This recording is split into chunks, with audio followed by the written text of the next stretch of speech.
Hi friends, welcome to our channel crazy craft. இந்த வீடியோவில் வெற்றிலை ரகசியம், அதாவது வெற்றிலை எப்படி யூஸ் பண்ணலாம் அப்படின்லாம் பார்க்கலாம் வாங்க. வெற்றிலையின் காம்பை யார் தின்றாலும் அவர்களுக்கு ஞானம் வராது, அதாவது அறிவே இருக்காது, அறிவு வளராது அப்படின்னு கூட வச்சுக்கோங்க. காம்பு எப்பயுமே நம்ம சாப்பிட மாட்டோம். குழந்தைங்க எதனா தெரியாமல் சாப்பிட்டா விட்டுருங்க. எப்பயுமே வெற்றிலை போடும்போது காம்பை கிள்ளிட்டு வெற்றிலையை தான் இந்த சுண்ணாம்பு பாக்கெல்லாம் வச்சு சாப்பிடுவோம். ஏன்னா இந்த காம்பு பகுதியில் மூதேவி இருக்கிறதா ஐதீகம் இருக்குது. அதனால் வறுமை தான் ஏற்படுமா. ஏன்னா மூதேவிக்கு உரிய பாகம்தான் அந்த காம்பு பகுதி. ஸோ இனிமேல் வெத்தலை போடணும் அப்படின்னா காம்பை அடியோடு கிள்ளி எரிஞ்சிட்டு நீங்கள் சாப்பிடுங்க. அது மட்டும் இல்லாமல் மொனை ஒடிஞ்ச வெத்தலையுமே சாப்பிடக்கூடாது. மொனைனா உங்களுக்கு தெரியும் இல்லையா, லீஃப் முடிகிற இடம்.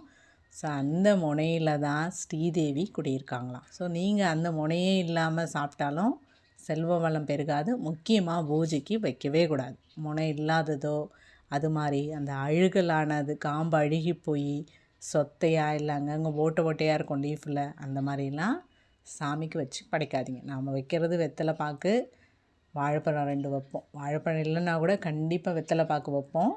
ஸோ அந்த பீட்டல் லீஃபுனா கொஞ்சம் அந்த காம்பு எல்லாம் அழுகாமல் ஃப்ரெஷ்ஷாக வாங்கி வைங்க. அது மாதிரி வெத்தலை வந்துட்டு உங்களுக்கு கிழிஞ்சு போயோ இல்லை காஞ்சதெல்லாம் பூஜைக்கு வச்சு படைக்காதீங்க.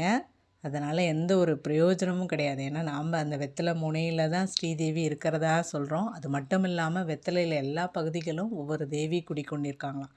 அதனால் ஃப்ரெஷ்ஷாக வாங்கி நீங்கள் பூஜைக்கு வச்சு சாமி கும்பிடுங்க. இது மாதிரி வெத்தலைன்னு ஏன் பேர் வந்ததுன்னா, அதில் பூ நார்மலாக இருக்காது. ஆனால் இப்போ சொல்கிறாங்க பூவெல்லாம் பூக்குதுன்னு, காயும் காய்க்காது.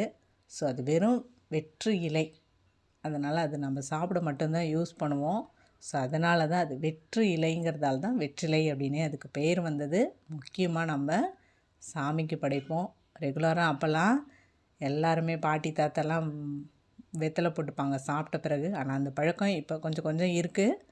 ஸோ இருந்தாலும் இந்த பூஜைக்கு இதெல்லாம் ஃபாலோ பண்ணுங்கள். தேங்க்யூ.